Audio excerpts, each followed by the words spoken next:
So class 9 circles में ये question है एक based on a theorem exercise set 5.0 का question 1 chords of a circle having the same length are at the same distance from the center of the circle.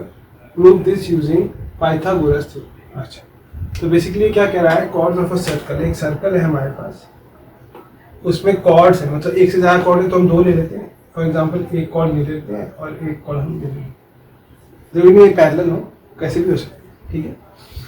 chords of a circle having the same length, और ये हमारा centre C हो गया, इसको centre C ले लीजिए, ठीक है, या ओ ले लीजिए, centre O. Okay, chords of a circle having the same length, इनकी मान लो सेम लेंथ है, इसको ए बी कर दो, इसको सी डी कर दो, ठीक है. Okay, chords of a circle having the same length are all at the same distance. तो ये दो से ज़्यादा के लिए भी सच है, all at, कोई भी chord हो, कितनी भी chords हो, एक से ज़्यादा हो बस, at the same distance from the center of the circle. तो ये जो सर्कल का सेंटर है, अभी के लिए ना मैं क्या करता हूँ, इसको थोड़ा सा टेढ़ा लगा देता हूँ ताकि आपको कंसेप्ट समझ आए कि ये पैरेलल नहीं होगी, जरूरी नहीं है पैरेलल ही होगी, ठीक है. तो ये जो डिस्टेंस है और जो ये डिस्टेंस है, ये बेसिकली सेम है, ये हमें प्रूव करना है, और ये परपेंडिकुलर रहेगा, ठीक है. तो यहाँ पॉइंट M लगा दो और इधर N लगा दो, ठीक है. ओके, ये O है. तो ये कहना चाह रहा है कि ये जो डिस्टेंस है सेंटर से, अगर दोनों की कॉर्ड की लेंथ सेम है, अगर दोनों की कॉर्ड की लेंथ सेम है, if AB is equal to CD, so given हमारे पास क्या है, AB is equal to CD, chord AB is equal to CD, and तो ये जो OM है, टू प्रूव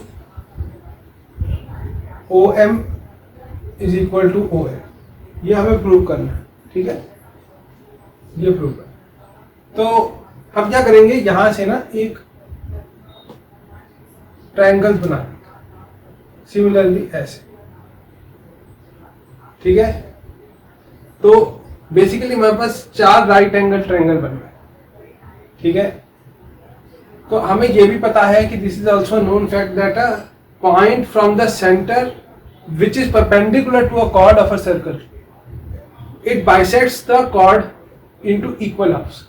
ये एक थ्योरम है, या ये एक प्रिंसिपल है सर्कल का, कि सेंटर से जो भी लाइन आ रही है वो अगर कॉर्ड पे रहती है perpendicular, if it is line coming from the center perpendicular to the chord, it splits the chord into two equal parts. मतलब it bisects the chord, it's a perpendicular bisector. So as per this theorem, perpendicular bisector to chord theorem, और आप explain भी कर सकते हो इस theorem को, मेरे पास इतनी जगह नहीं तो मैंने आपको एक्सप्लेन कर दिया, ठीक है. OM is perpendicular to AB and OM to perpendicular to OB and AM is equal to MB. Similarly for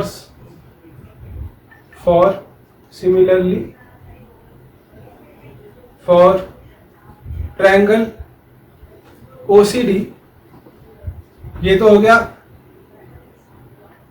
for triangle OAB, ठीक है. OCD के लिए क्या होगा,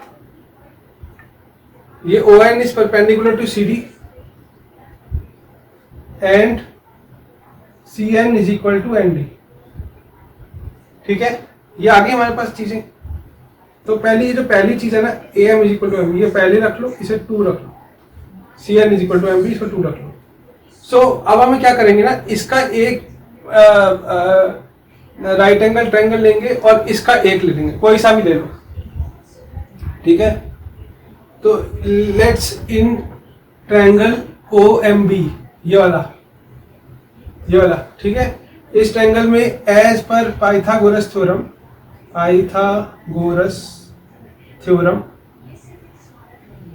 OB square is equal to OM square plus MB square, ये third हो गया। In triangle O and D, यहां पर पाइथागोरस का क्या लगेगा, O D square is equal to O N square plus N D square. ठीक है, कोई प्रॉब्लम है इसमें? इसे फोर्थ रख देते हैं। ठीक है, तो हमें यह पता है कि अब जो हमें निकालना है ओ एम और ओ एन को, तो इसका ओ एम क्या होगा, ओ एम होगा O M is equal to O M square is equal to O B square minus M B square. ठीक है, O B square minus M B square. ठीक है, O N square is equal to O D square minus N D square.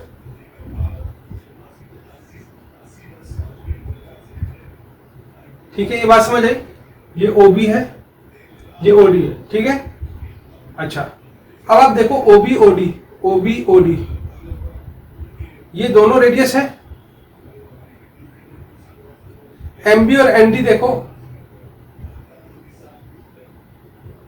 अब यहां पर आपको पता है कि ये दोनों इक्वल कॉर्ड्स हैं, तो इसका हाफ इसके हाफ के इक्वल होगा। जब दोनों 6-6 हैं और ये परपेंडिकुलर बाइसेक्टर है तो दोनों 3-3 होंगे। सो एज पर perpendicular bisector M B is equal to N D and O B is equal to O D as पर, because both are radius of same circle, radii of same circle। ठीक है, circle ही लिख देता हूं। ठीक है, ये बात समझ आ गई? तो since this value is equal to this and this value is equal to, इसका मतलब इन दोनों का जो सब्सट्रैक्शन है वो इसके सब्सट्रैक्शन की वैल्यू के इक्वल होगा। ठीक है, since OB square is equal to OD square and MB square is equal to ND square, OB minus square minus MB square is equal to OD square minus ND square। समझ आई बात? क्योंकि इन दोनों का ये दोनों वैल्यू सेम है, ये दोनों सेम है, तो इन दोनों का जो सब्सट्रैक्शन की वैल्यू का रिजल्ट होगा वो इन दोनों के वैल्यू का रिजल्ट होगा सेम।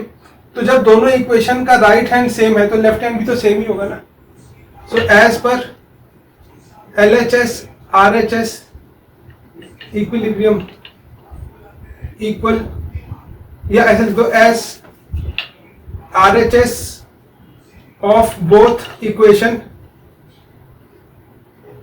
ठीक है, ये इसको 5 कर दो और 6 कर दो, 5 and 6 are equal। अब क्योंकि 5 और 6 इक्वल है, so LHS also equal, hence ठीक है ON square is equal to OM square। अब जब स्क्वायर इक्वल है तो नॉर्मल भी इक्वल ही होगा, राइट? तो आई होप आपको समझ आ गया होगा। थोड़ा सा ये समझने वाला है लेकिन बहुत ज़्यादा मुश्किल भी नहीं है, बहुत इजी है, बेसिकली काफ़ी इजी है ये। इसको पाइथागोरस थ्योरम तो सभी को पता होती है, तो आप इसको बेस पे इजीली आप निकाल सकते हो। अगर आपको कोई क्वेश्चन है, कोई समझ नहीं आई चीज़, तो आप मुझे बताना कमेंट्स में, and I will see you in the next question. या थैंक यू।